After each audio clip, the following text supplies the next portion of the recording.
howdy. Is it neat time to say that for the first time ever? Hey guys, welcome back to another episode of Non-Essential Dialogue. We're your hosts. I'm Tavyn. I'm Payne, and this is a podcast. You've probably seen it before. At least I hope you've seen it before. But if this is your first episode, welcome in. We make stories from scratch. That's how we're going to start it here.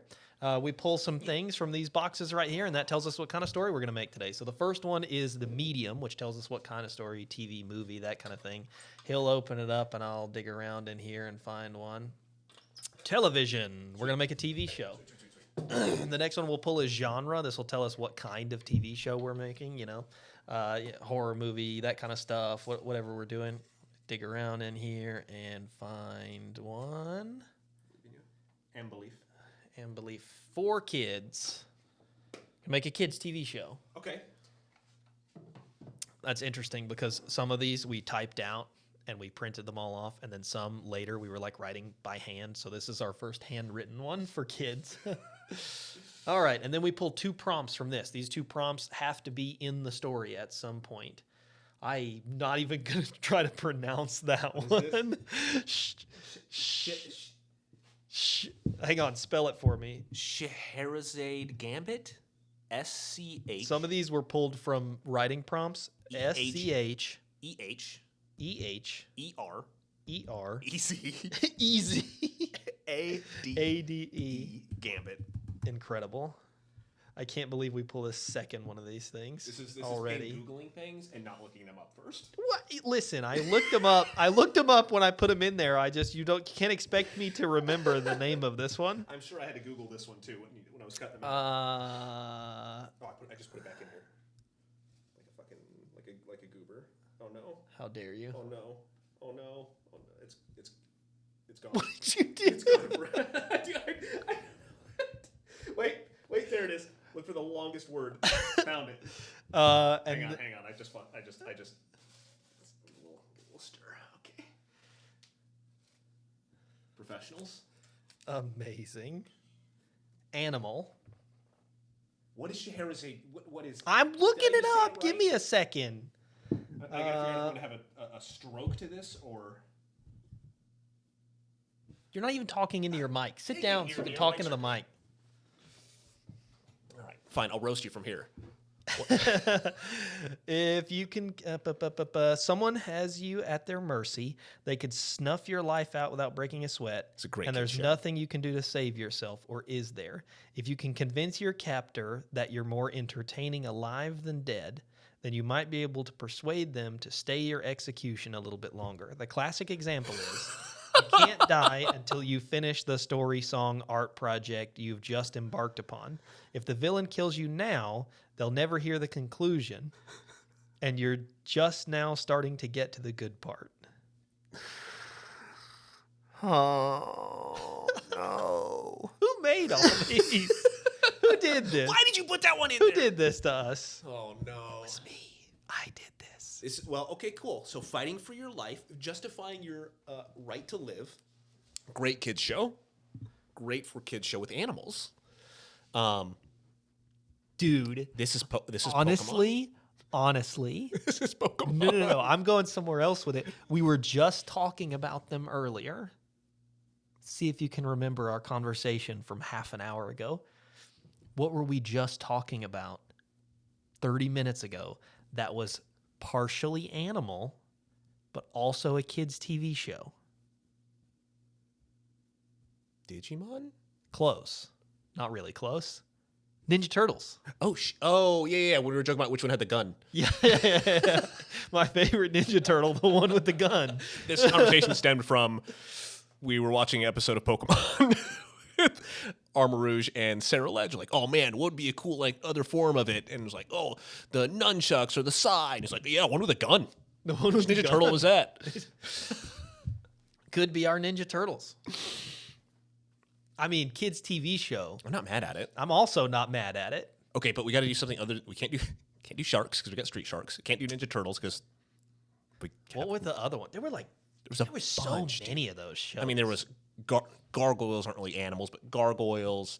Street sharks. When you said that, I couldn't tell what you said. You're like, a gargoyle. The first said it, I was like, what, did I miss a show? And I was like, gargoyles. Yes. Gargoyles is a great show. When you're watching a British show with the subtitles off. Oh, my God.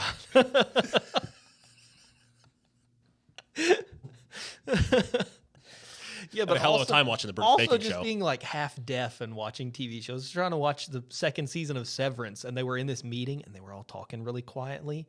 And I rewound it like 4 times, and I was like, "Fine, I'll put the subtitles on. Fine." Hey, to all our post audio friends, turn the volume up. What's that sound like? Oh, my tinnitus still? Yeah. Let me turn it up a little bit. Game of Thrones was too dark, but at least I could hear it. Yeah.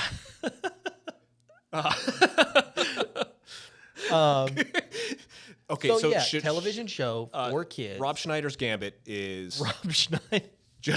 What's the Schadenfreude? What's that word? Schadenfreude? Yeah, that's the one. Schadenfreude's Gambit. So it's a reason for your captor not to kill you. Not to kill you. It's like they're gonna do it, and then you have to give them a reason that it's not worth killing you yet. So kind of like Princess Bride with the Dread Pirate Roberts. Like, good night, Wesley. Sleep well. I'll most likely kill you in the morning. And then he's got to try and stay alive, which we find out later. Whatever. Spoilers. Spoilers. Spoilers for the 20-year-old movie. It's probably older than that. Oh, fuck, I don't know when that came out. Such a good movie, though. Yeah, tell that to my wife who hates it. I'm going to take a minute and roast your wife. Your wife thought the Lord of the... To be fair, she wasn't wrong. Payne's wife thought Lord of the Rings was... She didn't watch it because it was just some guys... No, she thought fighting a ring. She thought... I can't remember. It was hilarious at the time. She thought it was about... I wish I could remember. I can't think of it. But we were like, oh, we should watch the Lord of the Rings trilogy. And she's like, no, I'm not interested in that. And we had like just started doing D&D stuff. And I was like, what are you talking about? Like, you would love it. She just thought it was about like some normal dudes trying to find a ring. And I was like, where have you been for 20 years? This is just Lord of the Dance with rings. Anyway, sorry for roasting the only person that probably is listening right now. Anyway. Yeah, my couch is open. Animal. What? Okay, so they got. They have to justify the reason to exist. What animal do you want to do? I don't know. You tell me. We got turtles have been taken. Sharks have been taken. Gargoyles. Gargoyles have been taken. What's the other one? There's so many. Hogs. Can't do hogs. Anything. Any Spider-Man villains. What's hogs? Oh, Bebop and Rocksteady. Oh, I was thinking there was like a TV show that I missed with like No. Teenage Mutant Ninja Hogs. And I was like, what are you? I didn't see that one.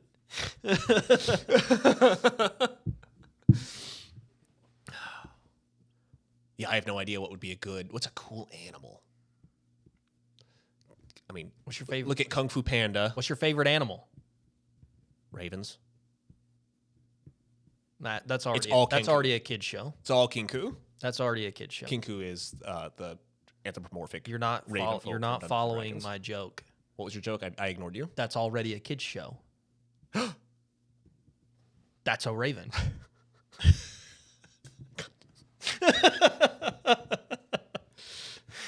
Didn't that come back for another season? No, they rebooted it. They rebooted it. It was like her kids or something. I hate this timeline. Can we get to the B World timeline where they just continued That's So Raven forever? It just goes on forever. It goes on forever. No more remakes. No more remakes. Just keep things going forever. No more remakes. No live action Lilo and Stitch. They decided instead to do Treasure Planet. Yes. In Atlantis, like every single person in the entire world wants. We could also do this in like the story is about animals in like a Watership Down kind of way. Ooh, okay. Kind of like instead of anthropomorphic, like a Redwall sort of way. Yeah. I can kind of like. I like that. So we're not locked into a singular animal. Yeah. It's multiple. You could tell a story with multiple animals, like Okay. a Oh, man, I love the Red Ball books. yeah. But now I'm stuck on that movie about owls, Movie about Guardians of owls. Ga'Hoole. The Fourth Kind? No, whoa, help! I don't want to think about that one.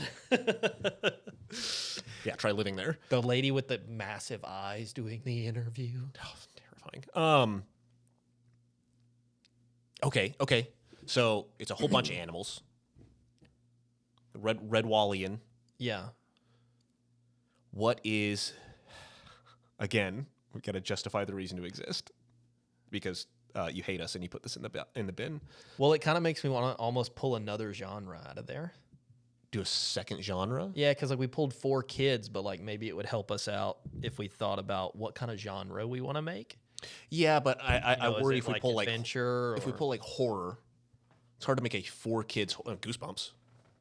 It was literally, I was winding up to get there, and you beat me there. Played you. I'm not mad at it. Let's do it. Okay, Fuck it. it's our rules anyway. Don't tell us what we can and can't do. We make it up as we go anyway.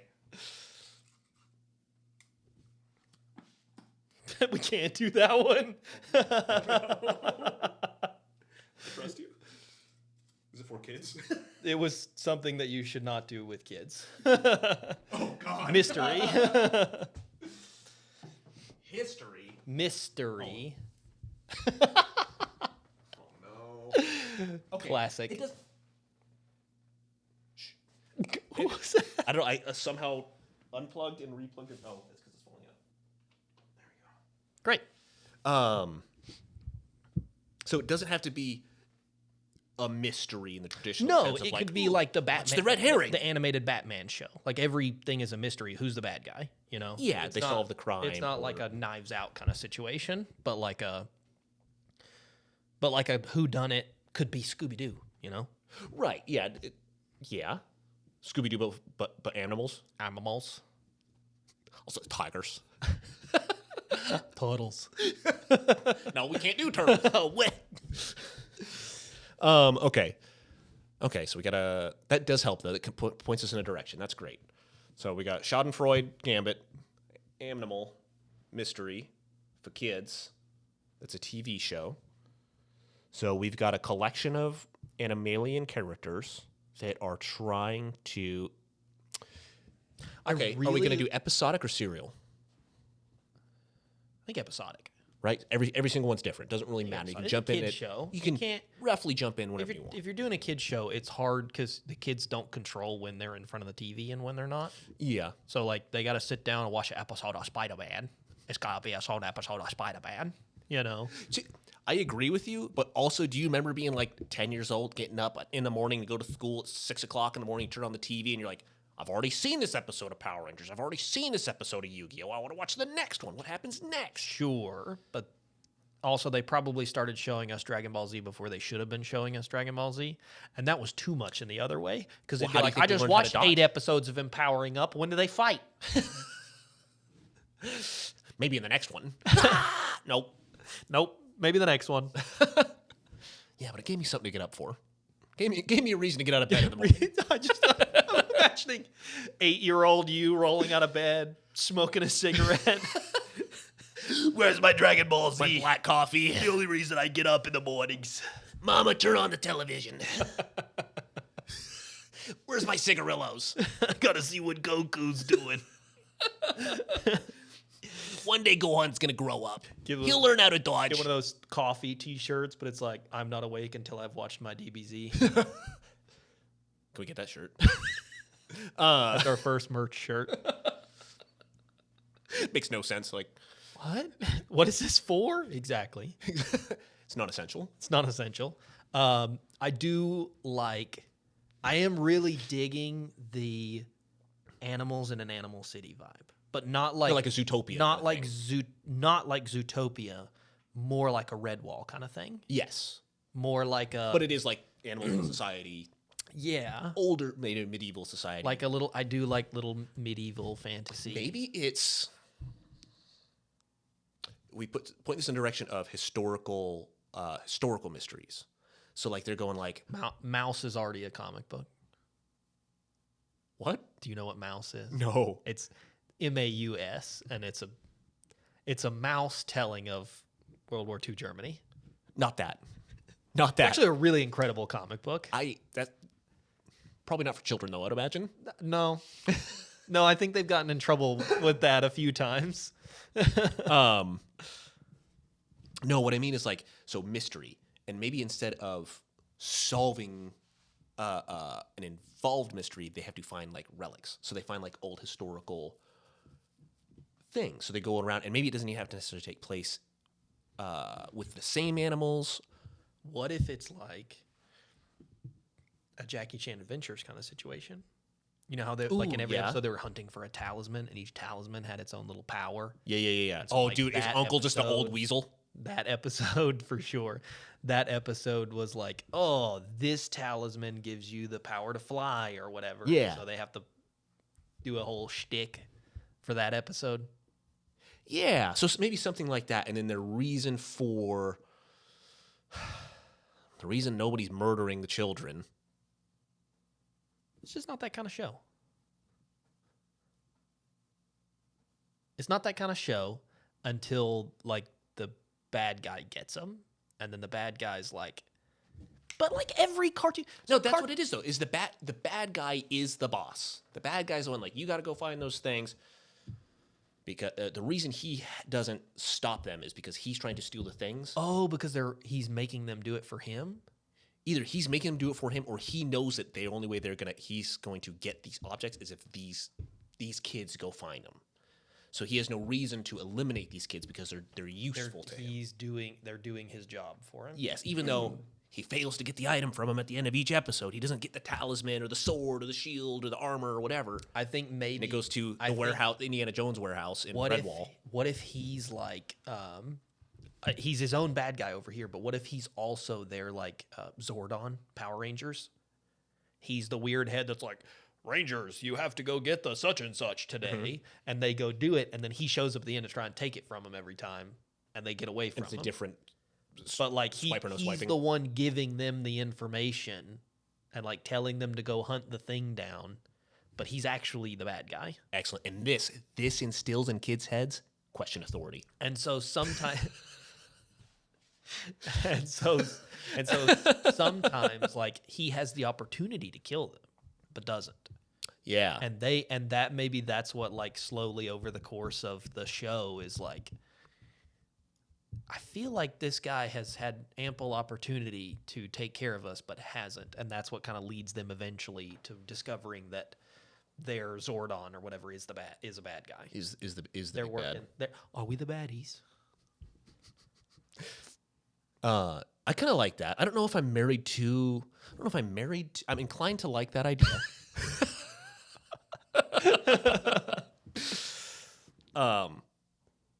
But I liked. I that feels a little Xanatos Gambit. Okay. Right? Because if he is their Zordon, I think he kind of wins either way. I guess so. Right? I guess so. But in my head, I guess I'm using the word Zordon, but what I kind of mean is this guy is not an adventurer, and he needs adventurers to go get these objects. And so he's like hiring them or putting it on like a board or whatever, and they're taking the jobs. So he doesn't want to kill them. Right. They're the only reason he can get what he wants to get. Well, if we go Jackie Chan Adventures kind of way a little bit, maybe a little Jackie Chan Adventures / like Totally Spies. Sorry, this episode. What years? This episode is throwing me through the Wayback Machine. Yeah, I'm just staring at the WB 4Kids channel. But how they had the I want to call him a butler kind of dude, but yeah. their spy master or whatever. They gave him the gadgets to go do each mission. Yes. And then you have like Jackie Chan had the dark hand, so they had I can't remember any of their names, but you had the goons and you had the huge sumo wrestler dude that eventually became a good guy. Yeah. But you could have that kind of situation where our bad guy has his people. It's like the dark hand could go kill Jackie Chan and Uncle if they wanted to. They know where they live. They could simply do it. But they're really good at finding the talismans. Kind of takes us back to the same thing. Yeah. Why would I take him out when I can just eventually steal him? Which Spoilers, they do. Here's a question. So we've decided this is like a medieval fantasy setting. Yeah.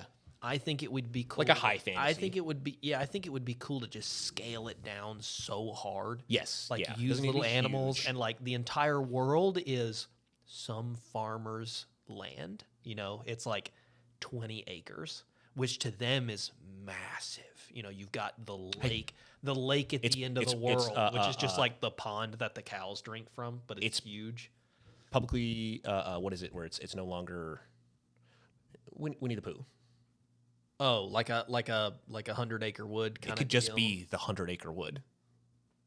If we wanted, it could technically be a parallel. Yeah, I mean but not the same. But that's what I'm saying is like the 100-acre wood to a teddy bear is the entire world. It's the whole world. And so I think that would be a cool thing to have for us. It's like they're from a little town in the woods. Yeah. But like sometime they have to go all the way to the island in the middle of the lake. But like it's as big as this room. You know, it's nothing. But it's two little tiny animals, whatever. I like that idea. Where it's like medieval village kind of thing, and they've got their secret fort, the sideways sign that's spelled wrong. Yeah, where I was going with it was, what if one of the party members has like some sort of, trying to think of something that the bad guy couldn't just steal from them to find whatever our version of the talismans are. Okay. Whatever they keep going out and looking for every time, to keep it from just being something they could steal. Have it be like the little cleric or whatever, like gets visions of these items. So do we make it like a D&D party? I think so. I think that's kind of fun. If I think that's maybe super pull fun. away from high fantasy where there's like not magic and stuff. We go. I like, think it's really true low fantasy. magic fantasy. Yeah. But like one of the main characters in our little group is a cleric or has some kind of vision got a of rogue where that's these gonna, like, things get in are. in a Yeah, box exactly. A little mouse rogue, get in somewhere. And you know, you got your like armadillo is our little tank. It's incredible. Armadillo is my other favorite animal. The little armadillo is the tank, and then It's you've got tigers, your little cleric armadillos, and- ravens. I don't think tiger works. Is this the part where you fake getting up? Yeah, I think it's I think it's really cool to have like the little party and Yes. being like just like these huge adventures, but to like everybody else they're so scaled down. It's just on this farmer's land, and maybe sometimes you see the farmer. I think we've got to have we put together a little like 5-party D&D party. Or you do like what was Give it a D&D book name. yeah, what was the show? It was not a good show, but I'm thinking Cow and Chicken, where like you only ever saw the adults from like the waist down. So I think if you see people, you only ever see like boots down. So like sometimes you see the farmer and you realize that they're Giants. just like on a farm, and it's like whatever. Yeah, they're like they're scared. They're just the giants that come through and destroy things. Yeah, like a Fern Gully kind of deal. Oh, Fern.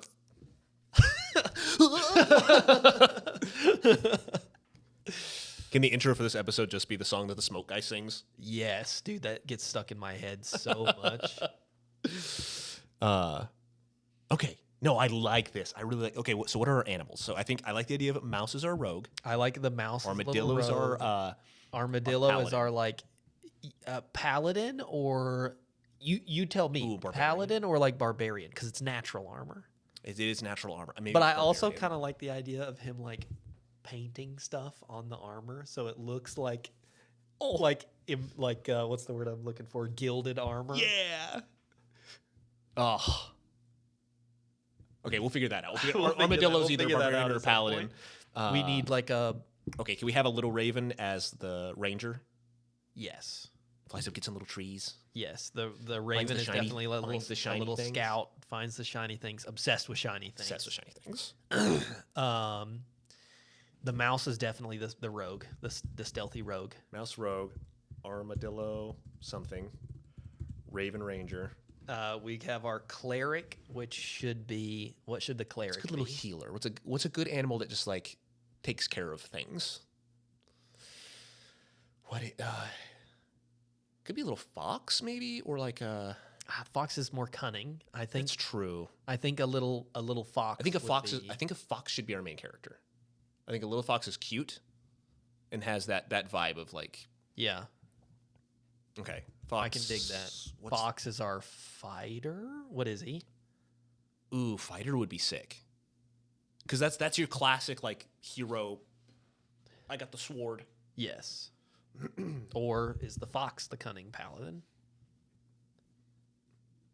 Yeah, because I don't want to do fox as the rogue. That feels too on the nose. It feels too on the nose, and I think that the rat is more stealthy, or the mouse is more stealthy. Yeah. The little field mouse. Yeah. A little shrew or something. Shrew's kind of funny. Shrew would make a good fighter, though, because shrew's... Yeah, I mean... Yeah, let's not complicate it. We'll worry about it later. We'll worry about it. Artificer! We'll worry about it later. Fox. We'll worry about it later. Okay, so we got a mouse, an armadillo, raven, fox. So we need a healer. We got to have the healer of the party. I think in my head, I don't know why. Whenever I think like visions of the future, like magic, I think an owl's kind of good. I'm also thinking like cute, like a little cute thing, because little cute things seeing like the horrors apocalyptic futures is always funny to me. So like a little chipmunk. A little that chipmunk with cute, a little like, dude. You know, the little like nun hat kind of deal. The little like, woo. Yeah. And like carrying a little staff with like a little thing, but the little thing on top has to be like an acorn or like. And it's got like it keeps little things in its mouth. Yes. It's like it's herbs, it's poultices. Oh god. Or like it just like the top of its staff was like some jewel, but it's clearly like fallen out of someone's necklace or something, and they found it, and it's like that's the top of her. It's someone's her like little wedding staff. ring. Yeah. The top of her little staff is a wedding ring. I like the acorn thing with the wedding. What if it's just styling all the characters? What if it's just the top of an acorn? And these are all those special things that they find. Yes. All the special things they find are just like things that the giants drop. Yeah. Ooh, what if that's our artifacts? Those are our artifacts. Yes, dude. Okay, how low fantasy do we want to go? Because one of these things finding like a AA battery. Well, medieval times. For them. Oh, I see what you're saying. What is the magic? Is the magic really magic? Or is it things Technology. that humans have dropped? Because to a lower society, technology at some point becomes indistinguishable from Do magic. they is there a clock tower in this little town that is clearly just someone's pocket watch that keeps time for them? But they have love this They so have a much. whole ritual. They have people that work in the clock tower because You got to train. They have to be trained how to do it. You have to have someone that can repair it. Every day, all the little mice have to go up the tower to wind it. The Or it timekeepers. won't be right. The timekeepers. That's the paladin order. The paladin order is the timekeepers.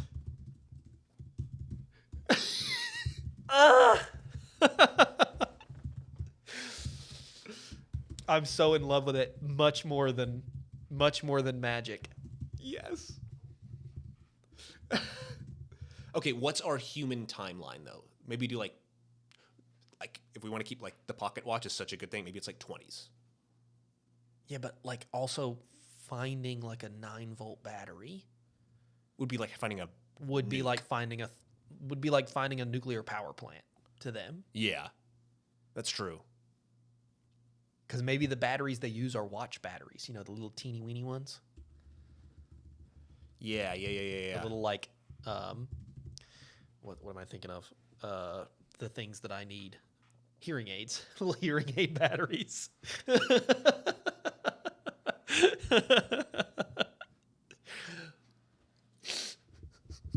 I'm going to choose Get it from the tinnitus. I'm going to earlier. accept that is why you don't answer your phone when I text you, is because you just don't hear it. We work in the film industry. Hours. I haven't heard my phone make a noise in a decade. Dude, so I just came off a cruise. Brother. Oh, The amount man. of noises on a cruise because 90% of cruise goers are like over 70. Just like On their I phones? sat next to someone in one of the restaurants where their phone was going off, and I could tell they could not hear the phone going off. Anyway, Bing, bing. Dude, that makes me want to throttle someone. crazy. Incredible. Yeah, my phone dings more than twice. I'm throwing it across the room in a row. It's just like overstim.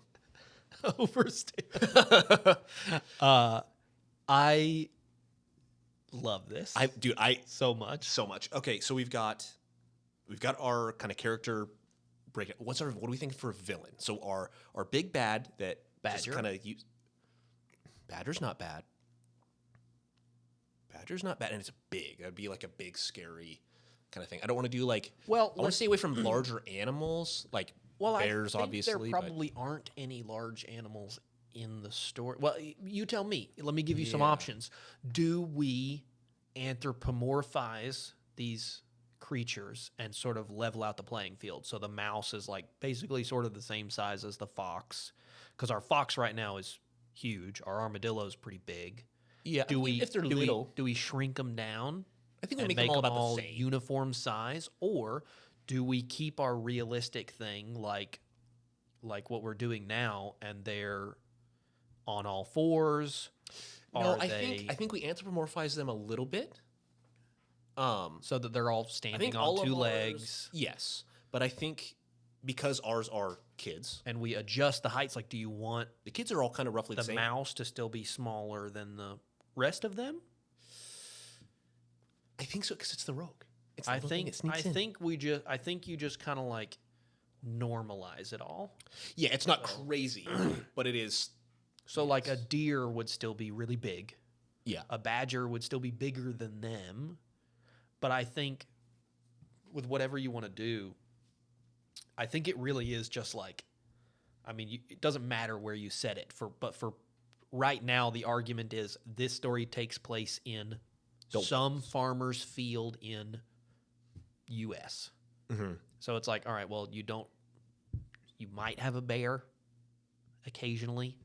You might have a mountain lion occasionally. But for the most part, you're looking at farm animals and animals that live out in the field somewhere. Bro, you know? I'm picturing their watchtower is an old pair of binoculars that fell down. Yes. They- It's like a monocular. Yes, and they've dude. built it into the city, and so there's someone that and uses this ancient piece of technology. It's got to be that's the kids. magic. The kids got it. It's at the top of their little hideout. Be perfect. Anyway, Yes. sorry, that popped in my head. I was but like, I honestly like the idea of it being in like, I don't know. We should look up like when AA and AAA batteries became a thing. Oh, because I yeah, like yeah. them. I like there being batteries are like such a huge commodity. Because that's like, you show it to. It's one of those things that like a game that you would play here is if I showed it to a caveman, would it be magic? You and I know how a battery works. But you show it to a caveman, it's indistinguishable from magic. yeah, There is yeah. power stored within this thing. How does that work? I don't know. The power You of could lightning is in this. start a fire with this thing. It's not hot. It doesn't burn. But you could touch two ends of a wire together and make it spark. It's like, whoa, you know? I like that of all those things. Like a watch. It's so complicated. It's like, all right, but that's magic. They got an entire order dedicated to understanding it and Exactly. using it. That's magic. Get that out of here. I love you know? that. So our Then you have your armadillo weird, is like you have your using weird training. little order of people who don't want to use technology at all. You know, you're like animal purists that are like, this magic wasn't meant for us. The Amishals. But they still use horse carriages. Some technology's okay. So long as there's anything before 1870 is fine. Great. That's when they were like, nope, this is too far. That's enough. God wouldn't approve. We got toilet paper. We'll stop there. That's good enough. Got Doodoo fingers? Unholy. Yuck. Unholy. There's not enough moss around. Yes, I like. But sorry, the monocular thing. I like the idea of them being like the watchtower or whatever, and it's Yeah. like a broken half of somebody's like Barbie binoculars. You know.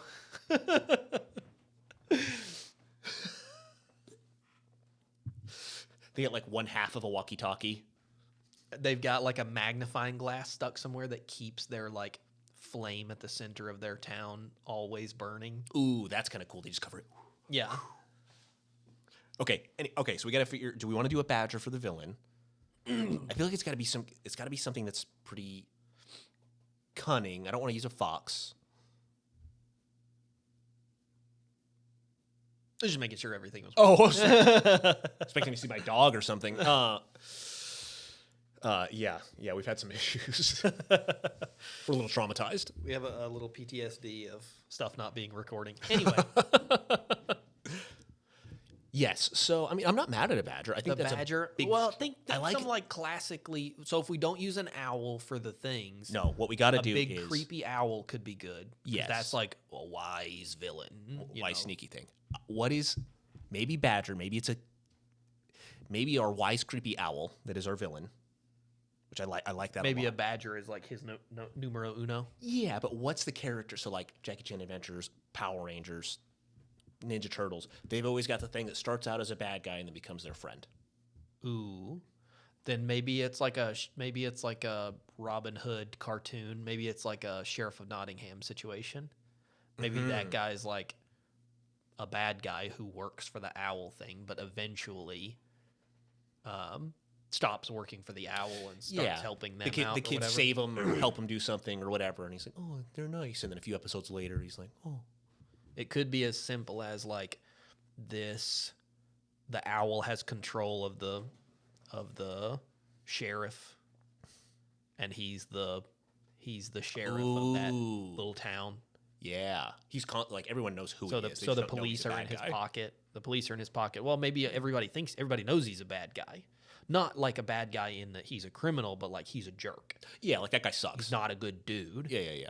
And then at some point, he gets redeemed through the show and becomes a better person and helps make the town a better place.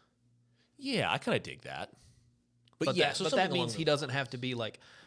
We can also create his two henchmen. And his two henchmen are the dinguses. Yes, there are Bebop and Rocksteady. But like, Big Bad Or has jobbers. Big Bad has to have Little Bad that is competent to get his plans to work. But Little Bad has, well, because it sets it up nice. the 'cause two- then we the can- two we can dinguses bring that in we can another. play with. We can bring in another villain that replaces the number one, and then there's a lot of neat storylines that you could do within that kind of push characters around a little bit. but he can have his two little his little like Pain and Panic. Yeah, they got to be like These two little dinguses. like weasels. Yeah. Two little weasels, I think, is like That's funny. twins. It's got to be a boy and a girl, Twin twin weasels. weasels, and they're just like what are the twins from How to Train Your Dragon? I don't remember. They're like it's a guy and a girl, and they're just like they're goobers. They're not bad. It makes me bad think guys, like but- Jesse and James from Team Rocket. Yes, dude. Exactly, dude. Exactly.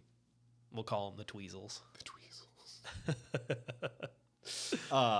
Yeah, and they've got little belts and rapiers and So we have our artifacts. They are like human artifacts. technology That means it that could have be been dropped. anything. Yes. Okay. And I think the only true fantasy, the only true magical thing, which is what keeps people guessing, very early on you learn that these magical artifacts are just technology. But I think we have, in lots of like low magic or low fantasy settings, it's low because they aren't explaining to you what's happening. Whereas But we know it's like, exactly what these but are. it's like very minimal magic. And I think our one little through line of very minimal magic is, why is the cleric chipmunk having visions that are pointing them Ooh. toward these things? Oh, that's interesting. Because it could I like be. it Well, because it gives us do. something to mess around with much later. What is it? You don't need to know right now, but there is that. You're like, oh, the magic is just technology, and then she has another vision of where to find one, and you're like, what?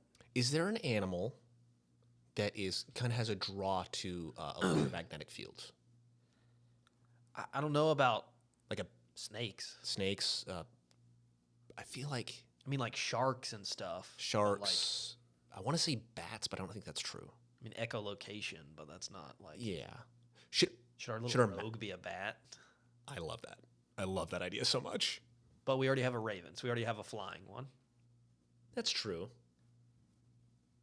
Maybe one of our henchmen is a bat, and that's the one that comes and joins them.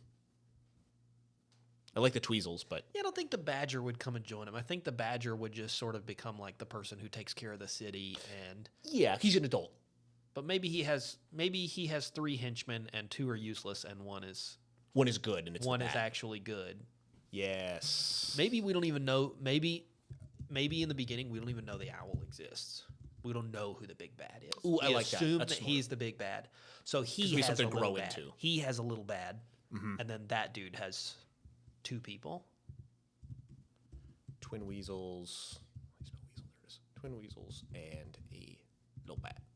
A little bat.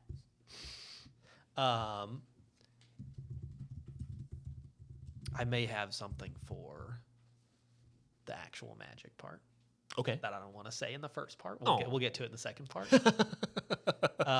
If you like it, we'll get there. But I do like there being that one little magical through line of like, why does this person Yeah. have? That's a little why are they mystery. Yeah, Little mystery in our mystery. in our mystery. In our mysteries, every episode, they got to Mysteries figure out how to every get the thing episode. and where is it and why is it? What's it What do? is it? Why is it? What's it do?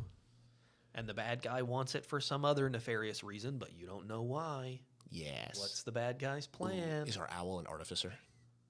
He's building things. I think so. I think he's building. He's trying to build something. He's trying to.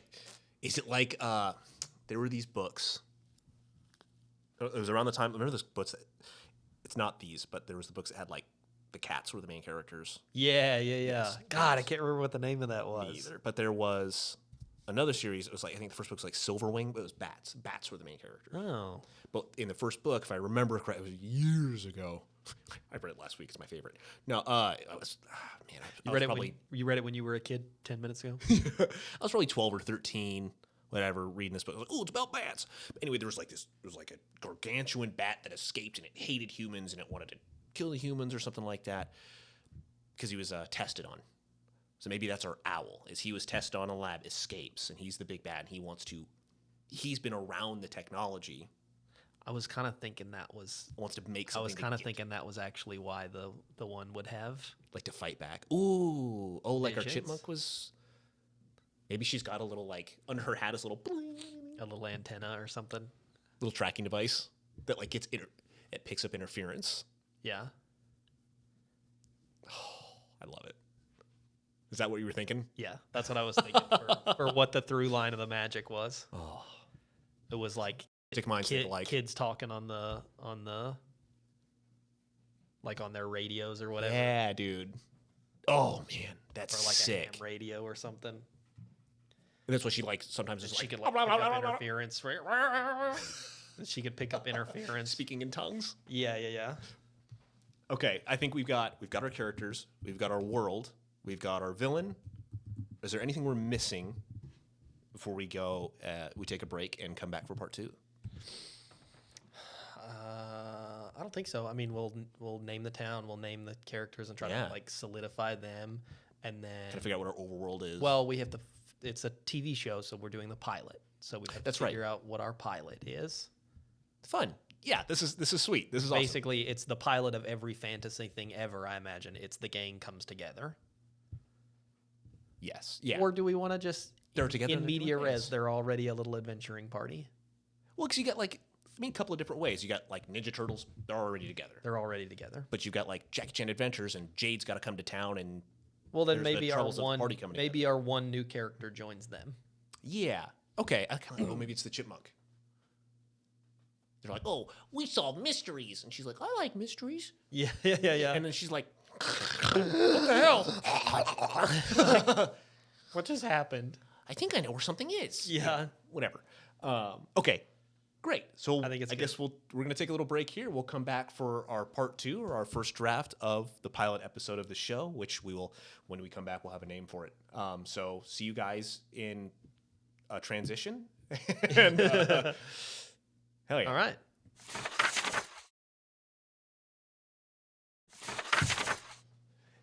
Hey guys, welcome back.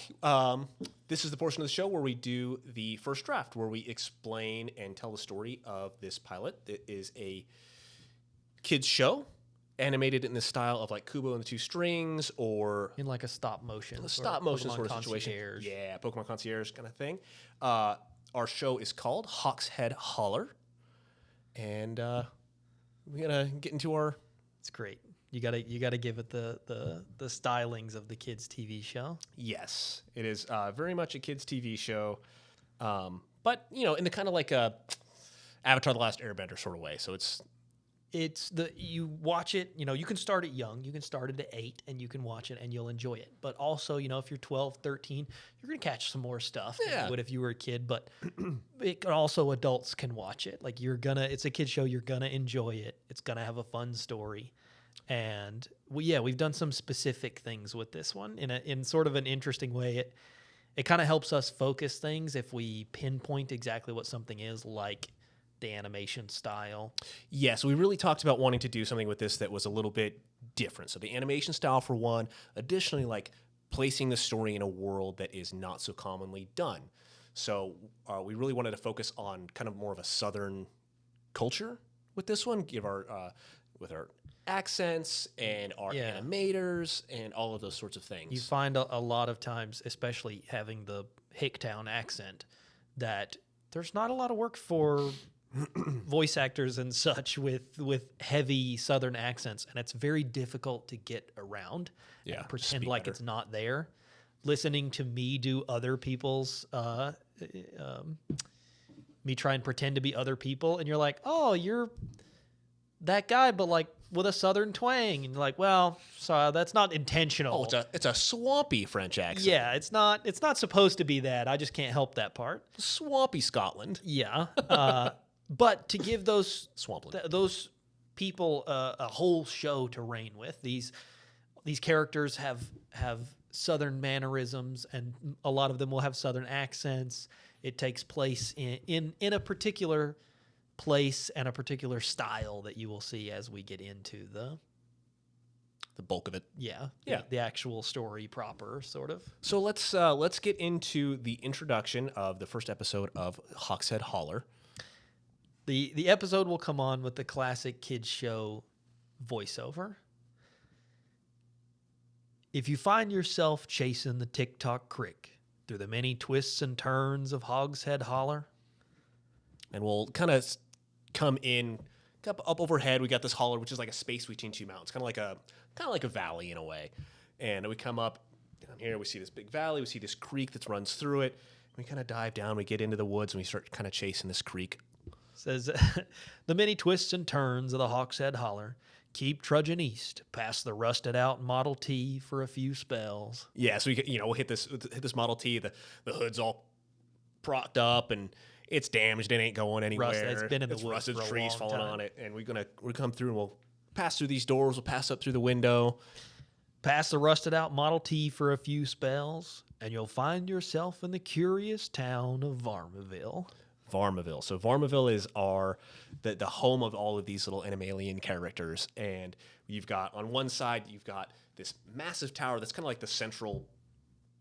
What's the word I'm looking for?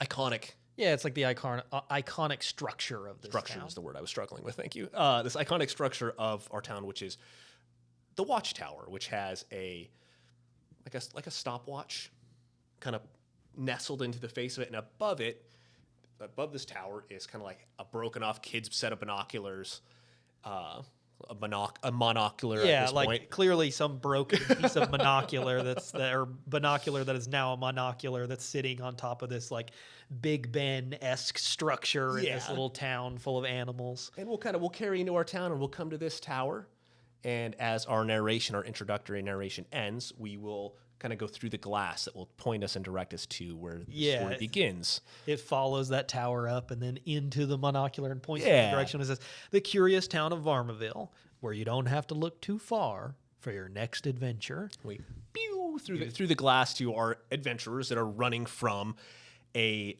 horde of wasps, and they are fighting for their lives. Yes, you see our main characters, these four creatures. Yes, we've got Carhartt. We've named them all. We'll get into that a little bit, but we named all of these things based on what you would find around. Like if you would find an old vehicle in the woods or pieces of clothing. Well, you can start there. Our leader, who clearly shows up first, is a fox whose name is Ford. and he is sprinting through the woods and telling the rest of his party, come this way, come that way, as they're all being chased by this horde of wasps.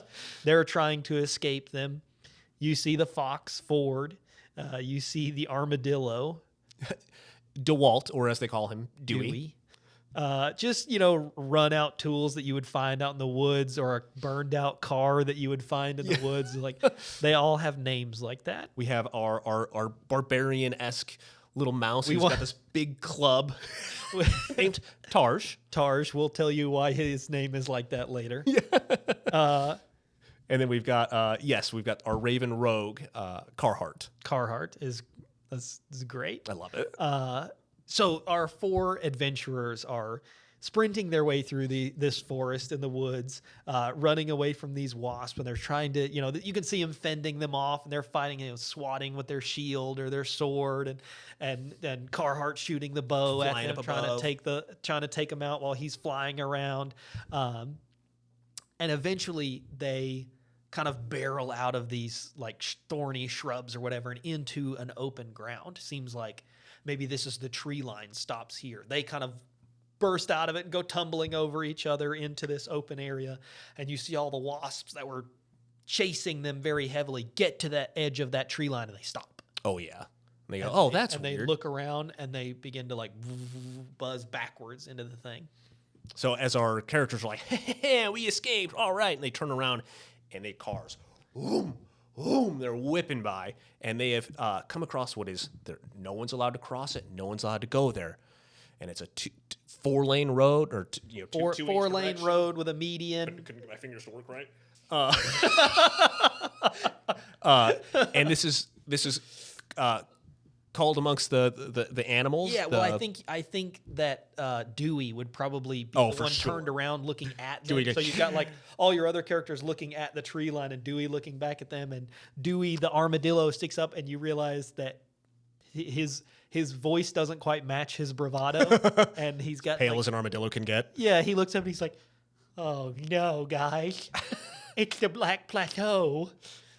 The Black Plateau being this giant asphalt structure in front of them. Yeah, you get the runoff of the road that comes down for water, and it comes up and... Yes, terrifying to them because all these machines are going by. This is like a highway built through the woods. Like there's not... I wouldn't call it, an urban area. Yeah, they're you're up still and out in away. the middle of nowhere, but like the highway goes through it. So there are cars here, and they're going by fast. And this is a place you don't want to go. This is a place for little animals not to cross this, and they know it's dangerous, they're not supposed to be here. But as they're up there, Ford, our the kind of leader of our merry band, spots a small, scared chipmunk at the median, looking lost, unsure of what to do. Like he's trying to figure out where they are. Sort of. He knows they're mildly safe because the wasps don't want to come this far. Right. But he's trying to get the lay of the land, and he's curious. He's a fox. He's cunning. Yeah, well, and the valiant thing to do for our valiant 4 is to rescue the damsel in distress. Exactly. So he looks off and he sees her there, and he points her out, and they're all like, "No, we're not supposed to cross that." Actually, Black Plateau. And the armadillo Dewey is like, we're not going across there. It's against the rules. We can't do it. You're not supposed to cross the Black Plateau. It's against the rules. And he's kind of our like paladin character, so he's hardy, always he's about solid. the rules. And Ford says, "I'm going to get her anyway." Yeah. So and then Carhartt's like, you know what? We'll spot you. So Carhartt goes and he picks up Tarj, and they fly up. And they're watching, and they're giving Ford. I don't know. I keep stumbling over Ford and Fox. Ford the Fox. Ford the Fox. Yeah, nice alliteration. They're giving Ford left, right, watch out. And, here comes a vehicle as he's trying to quickly make his way across to the median to get to this person that's you get that like chipmunk. over the head Frogger kind of game where he's hoo, hoo, hoo, and the Raven and Carhartt and Tarj are like, to the left, look out, to the right. And you get that like childlike sense of fear of, is he gonna get hit by the car? Oh yeah, the scaled down version. But she's a little big for Carhartt to have picked up and flown away, and Tarj is a field mouse, so easily able to pick up the little field mouse and bring him across. But it's still a workout for Carhartt. He's not exactly being able to just like pick somebody up and fly him. So that's why Ford has to go across. But Ford gets over there and picks this chipmunk up, and she's just kind of out of it, like terrified, a little bit kind of hard to talk to, a little bit hysterical. Yeah, a little scared, frightened. But he may or may not have seen her just like land there on the ground. Like maybe she just fell there and now she's trapped in this median. So he goes up and tries to talk to her, and she's barely sort of awake. And so he has to grab her and like put her on his back and then run back across the road, which is even more terrifying as they're trying to call out cars and he's moving on, and he gets just about to the other edge of the road, and the Carhartt calls out, "Everything's great. You know, you're past all the big things or whatever it is." We really didn't name the cars. We should have named them, but whatever. That's fine. And he's like, "You're good to go." And then you hear him go, "Wait!" And you see a bicyclist just like somebody on their bicycle. Yeah, just trucking somebody on their road bike, just going for it. And it's going right at Ford, who's carrying her. And at the last second, Dewey jumps in front of him, and you see the armadillo take the hit, and the bike goes up, and you're not quite sure if the guy goes flying off of it or not, but the bike maybe catches itself and keeps going. But you learn that Dewey's a stickler for the rules, but Dewey's more in it for the friends than what you thought to begin with. Friends he made along the way. And they're like, "Yeah, thanks, Dewey, you saved us." What he gets his little thanks, guys. He gets his hero moment, guys. But you get to see above too is like as they've made it back across, vultures. Yeah, kind of fly off. That's one of those things that they didn't get their meal. That's one of those things like if you're the 8-year-old watching it, you're scared they might get hit by the cars. Oh, they made it across. If you're one of the older kids, you're watching and you're seeing in the background as he's running across the first time and he gets her. Yeah, the trees just more vultures start landing in the trees, and you get that like roadkill sort of vibe from something could be way worse than it appears to be. We kind of talked too a little bit about like kind of the hard rules of the rules of the animals and size scale, and we kind of figured that the bigger the animal got, the less human isn't the right word. Sentient. The less sentient it was. So like, it's like a bear's a bear. A bear would be a bear, but like a mouse is its own little culture. Yeah, you get like your smaller bird, like a raven is within this world of sentience, but like a vulture is a predator. Like that's this would be a young raven, so it would be smaller than your average one. Like a deer's a deer. Yeah. So. And people are giants. They refer to humans as giants. Yeah. So this comes up too when they get back and they've made it across. They've kind of settled, and they're checking on this little chipmunk character and asking her if she's okay and where's she from? Does she have a name? And she's like, I don't know. I just escaped. I've never been outside before. The giants they just call me 128. And we see hanging from her little ear is a tag. That has the numbers 128 on it. She was clearly, which is just runes to them. Yeah, in a lab or something. You're not really sure, but she didn't have a name. She was just a number, and she was one of many. And I guess she escaped on the road here somehow. To be covered in a later episode. Yeah, I mean, obviously, we'll see her origin story at some point, and that'll be a fun little story to tell.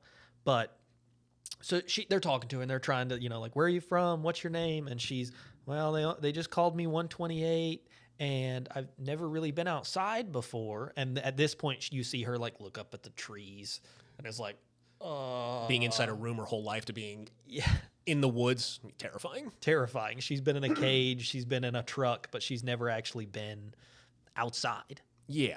So they're like, well, should we bring her to town? Should we bail on our quest and get her home? And Carhartt notices that she's got this little kind of little antenna sticking up.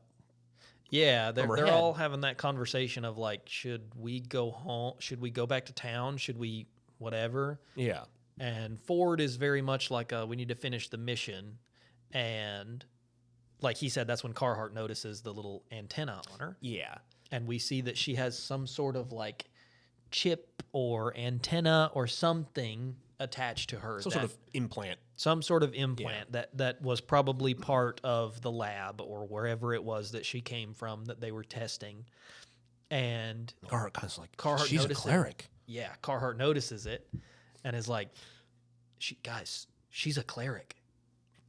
You know, we don't know what that means. The audience don't know what that means, but you see all the other ones kind of perk up and look at her and begin to like, you know, head to toe her and find the thing. And they're like, oh, wow. And Ford's like, guys, stop. Let's really check this out. Let's see what's going on. And Carhartt's kind of talking to her and he's like, you know, you can feel the artifacts. And she's totally lost. He's like, what are you talking She's about? still like, And we find out through the characters, like, we're trying to find this machine. Can you feel it? Can you sense where it is with your powers, for lack of a better word? Yeah, I think at this point, one of the characters, maybe Carhartt or somebody, pulls out this little pebble-looking thing. Yes. And it's actually like a little hearing aid battery. And she's like, what is that? And he's like, these are the kind of things we hunt for, artifacts. Yeah, this is a magic stone. Yeah, she's like, this is a power pebble or something like that. And he's like, and it holds power within it, and we can use it to power devices, or it's our magic. You know, it's to us it's technology, but to them it's magic. So the power pebble stores magical power within it, and you can use wires or whatever to release it. And they've clearly got names for all of these things. and he's like, and clerics, they can feel it. You can help lead us to things. And so she kind of touches it and maybe gets like a little, you know, feedback. little feedback. And he's like, can you sense anything? But she can get with the power stone or whatever, just kind of get an idea of like what it is she's looking for. And it kind of, can you sense anything? And it kind of, she kind of reaches, starts thinking about it and feeling. She's like, I kind of feel something that way. Like, well, let's follow her. Maybe we can go to the thing and we can finish our quest and then we can go home. We can figure this out. Ford says, all right, we'll take her with us and she'll point us where to go and we'll finish our quest and then we'll take her to town and see if we can get somebody to look after her or figure out what's going on. And so they start walking in the direction that she pointed, and they begin to like have a deeper conversation with her about the artifacts and kind of what they're looking for. What they're looking for and right what now. the different artifacts do. And Dewey shows her his shield. Dewey, the big armadillo, pulls his shield out, and you see that it's a magnet. And he's like, my shield has the ability to pull people's blades toward it so they can never harm me or my friends. And my favorite is Carhartt's. Carhartt comes in, he's like, and I have my cloak of invisibility. And it's a camouflage handkerchief. It's somebody's camo bandana. He blends it with the woods. They're all like, whoa! What were the, was Tarj. Ford. Or Tarj has his. Yes, Tarj's is great. Tarj. The little bobbleheads like you put on your car dash, and they're just like, blah, blah, blah, but they're football teams. Tarj, they're this whole thing. They're talking about their names and they're talking about artifacts, and you discover that Tarj's name and this artifact go hand in hand. So he finds this bobblehead or whatever and puts the helmet on, and it's like a little fake football helmet. And Tarj is like, mine, I put on this helmet and it keeps me from taking damage when I headbutt people. It transfers the damage I would take back into them. He's got this huge like wooden club that's like twice the size of the field mouse. He's like a little tiny barbarian. It's great. Just rages out. Well, you see him trapped in a Target bag, like a Walmart bag, but a Target bag, and he and rips a hole in it, and it's just Targy. And so his name is Tarj, and he explains to her that when you're an adventurer, you pick your name. Yes. You try to find something like usually on your first adventure. Some important part of your adventure, and you take that name, and that becomes your name. And so he's Tarj. Dewey sort of explains his. Carhartt explains his and where he got it from. But this is the only one like you really see because we thought it was funny. We actually came up with the name Tarj first, And then we started. You're just starting. Then we started giggling. talking about like we named him first. We're like, oh, that's kind of a cool name. And then we were like, what if we named him after like things that you would find in the woods, like stuff from people, but just like burned out car in the woods. Yeah, burned out And Ford we named in the all. woods. Yeah, we named all of them. And then I was like, Tarj. Oh my God, what if he got stuck in a Target bag? What if the little mouse got stuck in a Target bag? Just So this is one of those things that like maybe if the show ever became a show, we'd have to go back and like change some of their names or something if Target didn't want to have debris in the but you know, you'd get like Ford and all those kind of things. I don't even know if you have to, but I think it'd be hilarious to have them all named like free this. advertising. Free advertising. And I don't even remember where we were. I don't even remember. Oh, they're explaining the magic powers. They're explaining the magic powers. They're showing the item, and then Ford shows his, and his Yes, is it's this. sick. You've seen the whole time. He's got this big like sword on his back, and he pulls the sword out, and it is the blade of an old sawzall blade. And so he's got this big, jagged, like I'm the protagonist sword. It's so good. It's big so old, great. Big It's old so- jagged thing with a wooden handle. It's as tall as he is. Oh, it's great. Every little kid in the whole world is going to want a replica of this dude's sawzall blade sword. Milwaukee Sawzall blade. Yeah, yeah. And the Diablo, the blades that they sell at Home Depot. Yeah, yeah. We should give all these a name at some point, but we'll worry about that later. This is the Cola Shield. We were talking about like a shield that like if you hammered bottle down like a cap. bottle cap, like a Coca-Cola bottle cap, it'd be a perfect little round shield. There's a million of them you could have. This is great. Yeah, it's endless. Um, Yeah. So So 128 points him in the right direction. On the way, they explain what the artifacts are, and then so they make it to the dryer. Yes, so Which is what they're looking for. We find that the machine that she's been pointing them toward ends up, they kind of peek through the woods and they see this old dryer that is sort of on its side and has been there for who knows how long. Yeah. But this was clearly the magical thing that she could detect because she's a cleric. And they peek through the thing and they see all of the wasps that they were running from on the trees and on the flowers and sort of everywhere around. And they're all like, they don't want to get back over close to them. And she's like, we just need to come up with a plan. And Ford is like, maybe we should come back later. And she's like, you just got to be fearless. We can do it. It's like, you just got to be fearless. Come on, we she's can do starting it. she's starting to get comfortable She's hyping him up a little bit. get over her shock of a new world. And Ford comes up with a plan that he and Tarj and Dewey are going to go try and make a distraction. And the other two, Carhart and 128, will sneak in. Yeah, so we got our martial classes are going to go in first. They explain to her what they're looking for, which is basically fuses from the inside of it. They're like, it's these little jumper things, and sometimes the power pebbles are so strong they can destroy what you're trying to use them for. So we've got these mystical little things that you attach to them, and they will erupt before and it's literally they're just Magic conduits. they're just explaining how fuses work to you. But so Tarj and Dewey and Ford go running out, and they get to the front, and Dewey opens the door to the dryer, and inside it is the wasp nest hive. And you've got the queen and the wasp queen and her royal guard, and they've got a fight. And they've got a fight on their hands. And then, you see all the wasps beginning to pick up, and you get the cool fight scene between Ford and Dewey and Tarj fighting the royal guard and the hive queen. Well, I think we decided too that the queen and her guard are so the rest of the wasps are like drones. They're not really sentient yet. They're more just like they got directive to kill. They take orders. Whereas the queen and the guard, the queen is like totally sentient, and the guards she's like are that. like kind of. So they have their own. They're bigger. They've got weapons. They're beefier. Yeah, which is really cool for something to be able to come back to later and have them again. Sure. But yes, they're just ornery bastards. So they get for sure. They get in this big fight, and you see them, jumping off things and fighting in the woods. And at some point, Tarj is gonna wrangle a wasp and ride it around the air because he's crazy.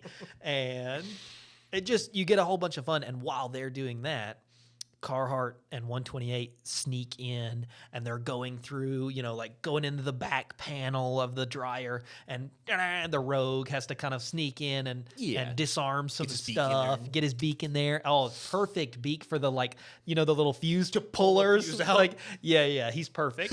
So he pulls the fuse out. They get him, and they're like, "We got it, run!" They take off.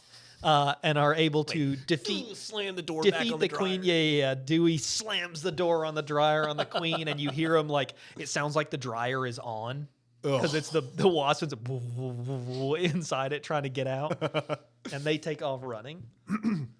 So, they take off running. The door's slammed. It's buzzing. They're booking it. They're this way. Ford's leading them. They got to get back to town. And as they're going, Ford spots another group heading their way, and he looks back and he says, "Hide her," because he knows that clerics are important, clerics are rare, and they might not want anyone else to know that she's with them right now. It's clear from seeing it that this other adventuring party, they know who they are. They know who they are. Yeah, they know who this is. And you It's not their see friends. a bat and two weasels, and they're marching forward at them, and like he said, Ford says, "Hide her." Yeah. And you get this great Carhartt being like, "We called you a cleric. They're rare. You don't want anybody to know you're a cleric." And he looks on the ground and he finds the little cap of an acorn, and he sticks the little cap of an acorn on her head, and it looks like a little beret with the little thing coming off of it. Super cute. So cute. You're going to sell 1 million of them to little girls that want to look like A little acorn 128, beret. Little acorn beret. I want one. Give me an acorn beret and a sawzall. I want the giant sawzall. I want the sawzall sword and I want the shield. Yes. I want the little football helmet. Just put a Georgia Bulldog sticker on the side. Yeah. He's for sure there. Maybe if you can't use it, but he'll definitely have a little G on the on the thing. So he says hide her, and he puts the little beret on her, and so it's hiding her little antenna, so they don't know she's a cleric. So the bat and the weasel show up, and they're there to team rocket away the fuses that our heroes have gathered, have claimed. It's clear that the good guys are tired. Yes. And so it's now's the time. why would we go do the thing ourselves when we could just take the stuff from you? Yeah. So our bat is a female bat. Her name is Ophelia, and they notice as they're in there, she has these red eyes going on, and she carries her artifact that she's got is a long sewing needle, like a rapier. Yeah, which is awesome. awesome. Which is awesome. Big needle that sticks out. Yeah, and it doesn't come up right now, but we given her the bard class. She's like a swords bard, so Yeah. she's got echolocation, and she can make your ears hurt or whatever when she screams, but she's also got the blade, and she's awesome. And then the two weasels, which are twins, almost borderline interchangeable. Yeah, But Payne came up with a phenomenal set of names for them. they are Willie and Woney. Willie and Woney are the two, and they're the comic relief. As soon as they get in, she's like, "Get ready, boys," and they bounce against each other and then get their weapons ready. They're the two goobers. And They're Jesse and James. They're the Yes. twins from How to Train Your Dragon. They're Yes. just the jobbers. They're goobers. They're goobers. They're great. But they're like, "We know you took something from art. We know you've got artifacts or whatever. Yeah. Just go ahead and hand them over, or you'll have to fight." And the weasels are pretty big. They're scary looking. The bat's scary looking. The weasels are scary looking. Yeah. And the party's pretty tired already. And so Ford kind of steps forward and draws his big blade, and he's telling them to get ready. And Ophelia's got her Ophelia sword gets out. her out, and they're ready, and they're about to jump and clash, and you hear getting louder and louder, and at that point, boom, the wasps all bust out of the wood line as they've gotten out of the dryer, and you see all the wasps, and everybody standing there goes, "Ah!" And Ford tells them, "Run!" And so they take off in two different directions again, getting away from this party before they have to fight them.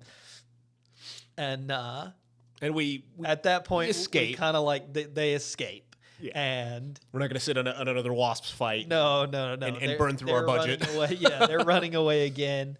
And the party makes it back to to the town, which we have named. What was it again? It was Varmaville. Varmaville, as in varmints. Varmaville. Varmintville, And you see the big tower, the watchtower with the clock in it.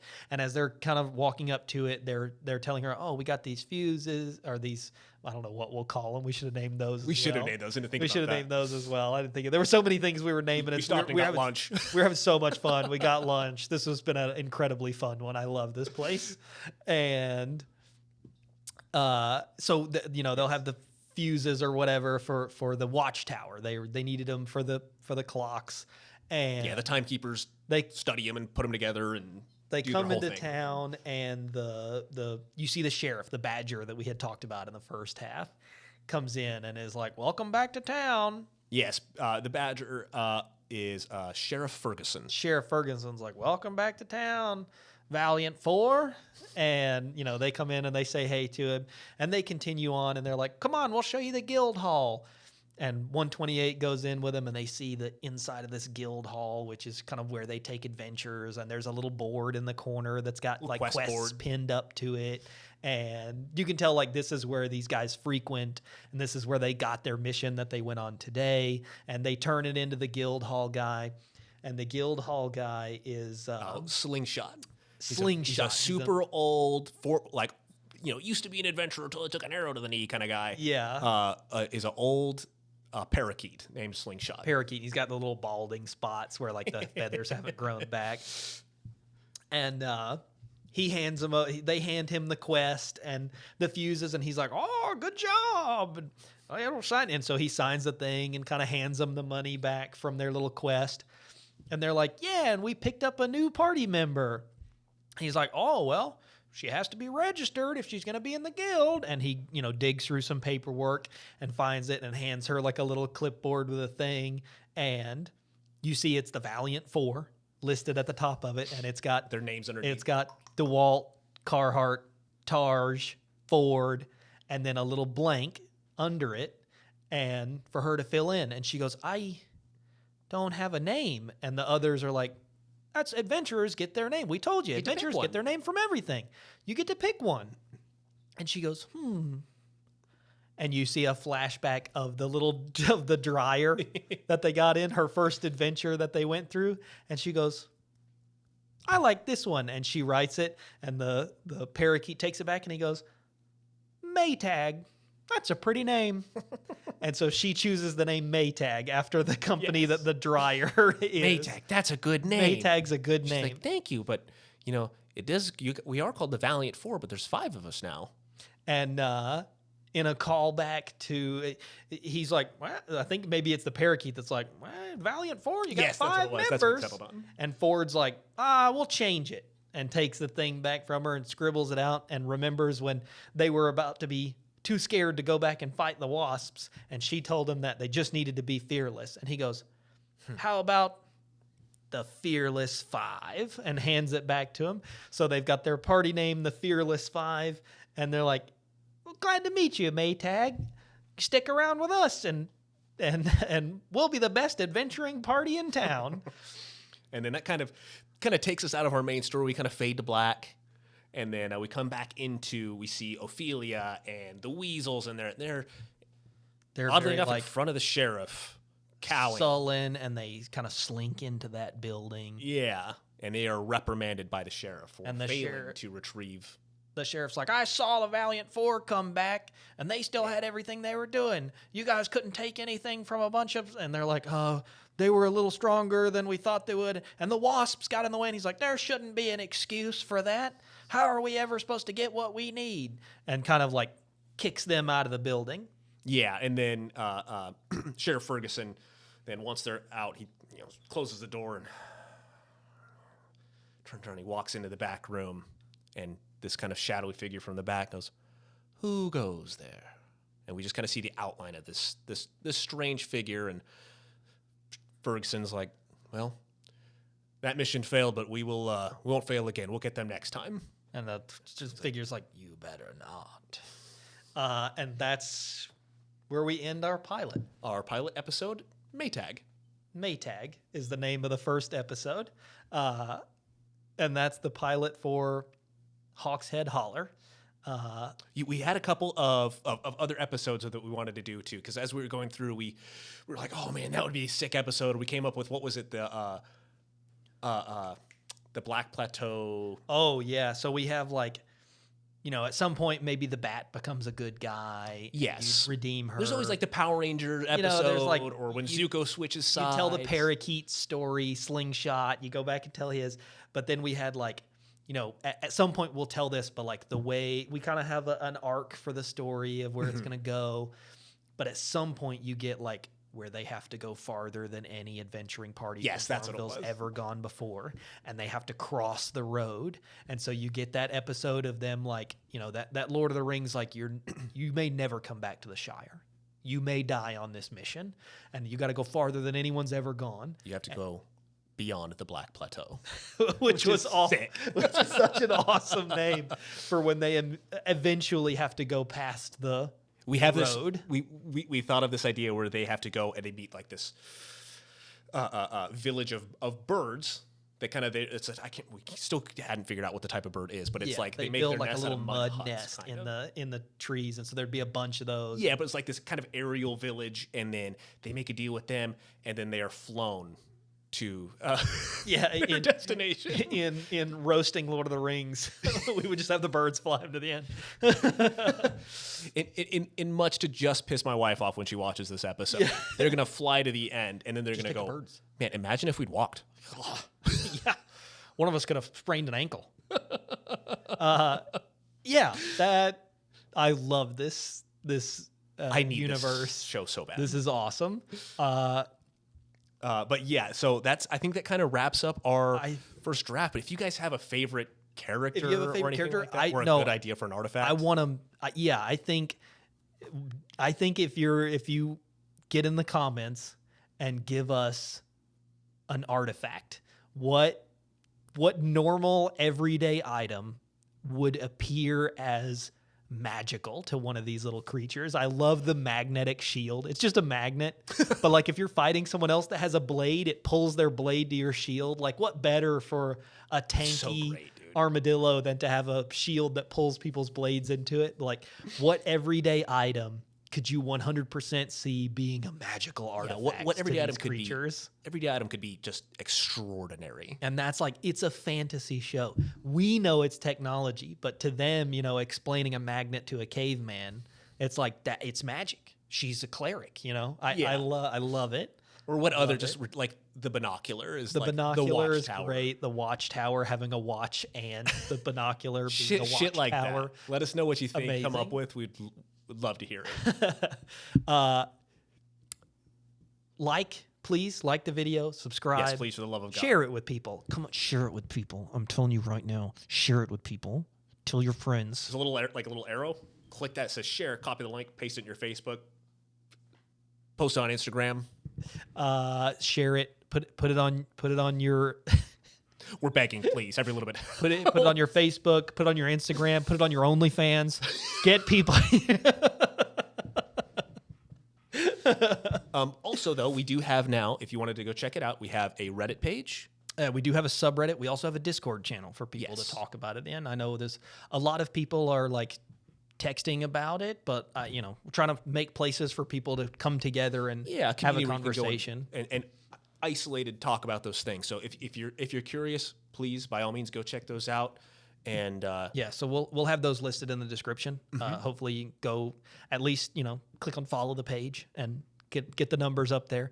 But yeah, please like, subscribe, and then if you're listening to it on any of the podcasting formats, please rate it, review it, give us those 5 stars because we deserve them. This is a 5-star episode. I think we deserve them. I think and the most rate it important and thing, review it and tell people how cute we are and how cute the characters are that we make. Yes, because especially with this one, like again, I think we've said it on a couple other episodes, but if you're an artist and you like to draw and you want us to share some of your artwork and you want to draw something of this, the little animals, and we'll put them on all of our social media. We'll put them all I over the need to place. see these little critters. So by all means, feel free to draw stuff, write fan fiction. We don't care. We want to see it.